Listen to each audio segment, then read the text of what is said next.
ఏపీలో ప్రస్తుతం రాజకీయ సినిమా నడుస్తోందని, ఇద్దరు సవతుల ముద్దుల మొగుడు రసవత్తరంగా సాగుతోందని ఏపీ మీడియా చైర్మన్ డాక్టర్ ఎన్.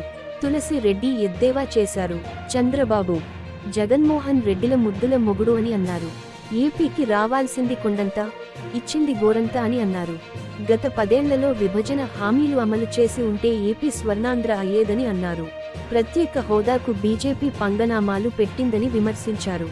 పార్లమెంటులో ఇచ్చిన ప్రధాన హామీలేవీ అమలు కాలేదని, వైసీపీ అధికారంలోకి వచ్చినా విభజన హామీలను నెరవేర్చుకోలేకపోయారని ఆరోపించారు. విభజన వరాలను నెరవేర్చే దిశగా చంద్రబాబు అడుగులు వేయాలి. సకాలంలో ఉద్యోగులకు జీతాలు, పెన్షన్లు అమలుకు చంద్రబాబుకు ధన్యవాదాలు. సూపర్ 6 పథకాలను అమలు చేయాలని డిమాండ్ చేస్తున్నాం. పాలనలో రాష్ట్రం రావణకాష్టంగా మారడం వల్లే చిత్తుచిత్తుగా జనం ఓడించారు. చంద్రబాబు పాలనలో కూడా శాంతిభద్రతలు క్షీణిస్తున్నాయి.